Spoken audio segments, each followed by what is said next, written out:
Good morning, dear students. Today we are going to do the revision of the first lesson of geometry, that is basic concepts in geometry. So the first concept, that is the points. So what is a point? A tiny dot is called as a point. So here you can see the dots. They are named point P, point A and point T, isn't it? So children, always remember that a point is named by using capital letters. Okay. Now, next thing, that is, suppose we will take 2 points, point A. Okay. So this is point A and point B. And if we will join these 2 points, that is this point A and this is point B, if we will join them, we get a figure. Yes or no? If you will see on the screen, you have that figure. What is that figure called? Correct. That figure is called line segment. Okay. Now, if we will extend these line segments in both the directions, so you can see it here. They have shown the extension by dots. Yeah. So, if you will extend this, then you will get the next figure, that is a line. So, here you can see we have got a line, and that extension we have shown by arrows. So a figure which has arrows at its both end is called as a line, and the figure which do not have arrows, it has two end points. What did I say? It has two end points. That figure is called as a line segment. Okay, so this line, this is AB, whatever you can see on the screen, it is a line segment. Now how to read name of segment? You can say seg AB or line segment AB. Yes, the short form is, how you can write, seg AB. And see, always remember, a line segment has two end points, okay, which show its limit, and a figure which has arrows at its both end is called as a line. Now, line segment is always named in capital letters. See here, I will take 2 points. Suppose these are the 2 points. Points we name in capital letter. Yes or no? So, suppose these are the 2 points. I am naming X and this as Y. Then these are 2 points. Now, I will join these 2 points with the help of scale. So, I have joined. Now, what did I get? Correct, I got a line segment. So I can read this as seg xy, and it has two end points. They are point X and point Y. So its name is always in a capital letter. Now suppose I am extending further. That extension I will show with some different color. Now suppose I have extended further and driven arrow. Again this side and driven arrow. So this point, see here, this red color where I showed, that is point X and point Y. Now I have extended it, then that diagram is called as a line. Now line can be named by using two letters or one letter. So here XY, it is two letters name. That time they should be capital. Yeah. Now if you want to name line in one letter, then what you have to write? You can use small alphabet. So see here, they have done for you. This you can read as line PQ, or you can also say as line L. How to read this? Line PQ or line QP. How can you read this? Line PQ or line QP, or you can just say line L. Okay. Now the next diagram, that is a ray. So just keep in mind, a ray has origin. So here P is the origin. It is starting from P, and here one side it is end. It doesn't has end. So such a diagram is called as a ray. How to read this ray? You have to name ray from its origin. Okay. So this you can say the ray PQ. Okay, you can't read it as ray QP. So see, the ray PQ is not read as ray QP. Got it, students? So this was the revision till rays. Let us now recall about concurrent lines and point of concurrence. So I'll draw few lines here. Suppose this is line 1, 2 and 3. Okay, so this is 3 enough. 3 lines are enough. Now you can see all these lines are passing through one point, and that point is here. Yes, so that blue color point whatever I have shown, that point is called as point of concurrence, and these 3 lines which are passing through each other and they are intersecting at one point, isn't it? So that all lines are called as concurrent lines, and the point through which they are passing, or the common point through which they are passing, is called as point of concurrence. Okay, so children, always remember, an infinite number of lines can be drawn through one point. Now the further revision, that is about the collinear points and non-collinear points. Before that, just remember, one and only one line can be drawn through two distinct points. From one point, listen up, from one point we can draw many lines. But students, from 2 points we can only draw one line. That is a line segment, isn't it? So keep in mind, only one line can be drawn from two distinct points. Distinct point means there are 2 points having distance between them. Na? Then from that you can draw only one line. Next, what are collinear points? See here on the screen. If I will join these points, are they in a straight line? Yes, even these two are in a straight line.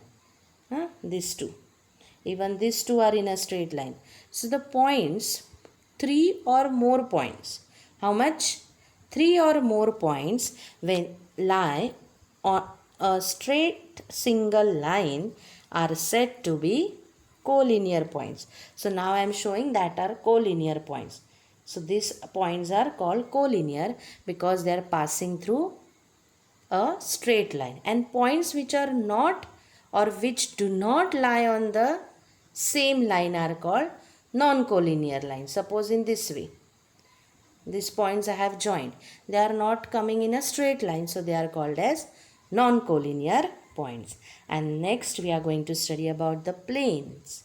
So what is a plane? See, like this surface, whatever you can see here, they have drawn for you all. Plane surface you all know, na? Surface of a table, blackboard, this is a plane. Okay, so in mathematics a flat surface is called plane. Did you understand? Next, a plane is also named by capital letter. Did you understand? So what is this figure called? I'll draw one figure here. Blue color figure I have drawn on the screen. Can you tell me what is this figure called? Yes, this blue color figure is called as a plane. Next, last second point, that is parallel lines. So what are parallel lines? Lines which lie in the same plane, means which are in the same plane but do not intersect.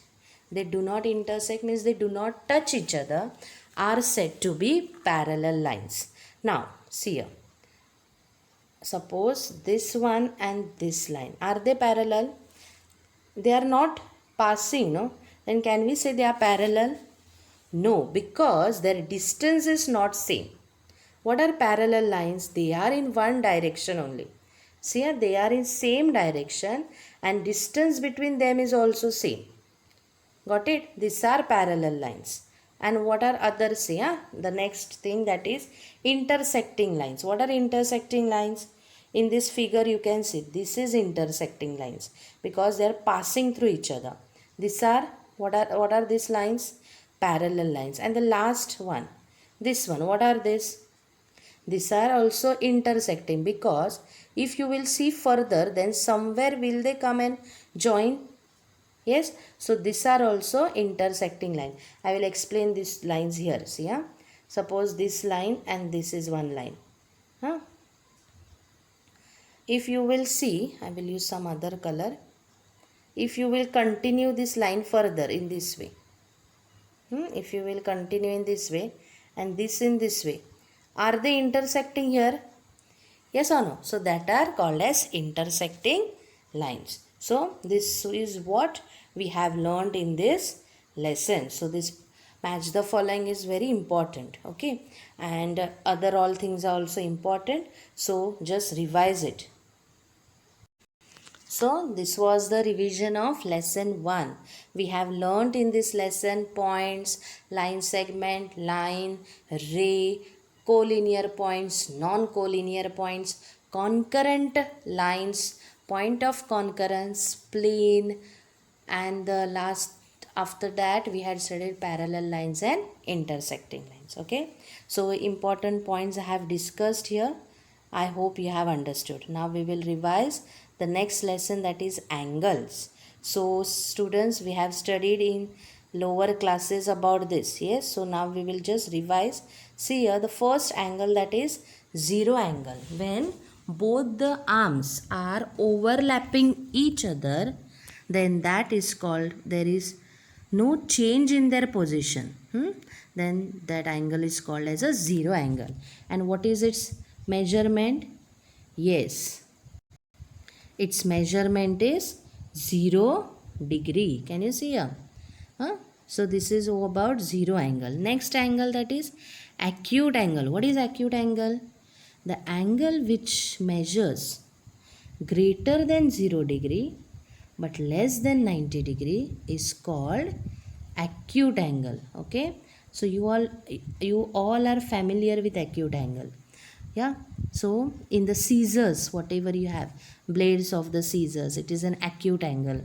Sometimes in the branches of trees you can see acute angle. Next, the angle which is exactly 90 degree is called as a, correct, it is called as right angle.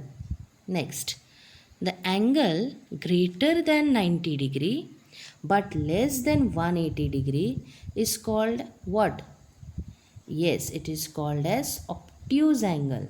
Okay, so see here, it is greater than 90 degree but less than 180 degree.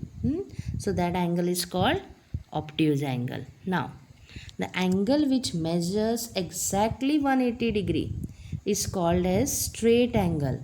Means both the arms are in opposite direction. So that angle is called as 180 degree angle and it is named as straight angle.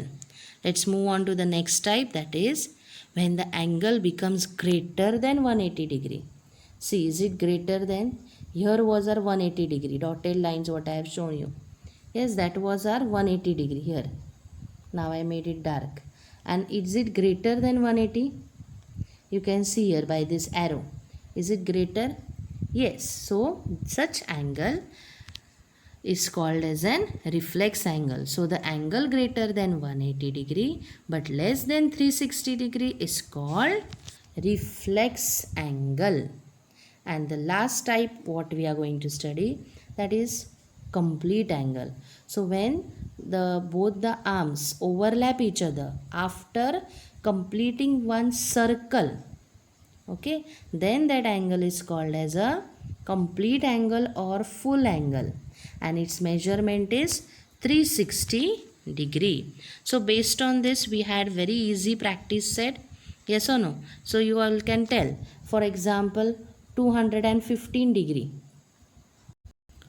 What type of angle it is? Is it greater than 180 degree and less than 360? So it will be reflex angle. Got it? So learn the spellings also. So if different angles are given, can you recognize? Yes, it's very easy. Then there is about the geometrical instrument. I'll ask you one or two questions. If you want to measure the distance between 2 points, what will you use? Correct, you can use a ruler or you can use a divider. You will keep on that points, the divider, and afterwards that divider you will keep on the scale, isn't it? So you can use divider or scale. Now if you want to measure the angles, then which instrument will you use? Correct, protractor. Yes. If you want to draw angle of 90 degree, what you can use? Leaving protractor.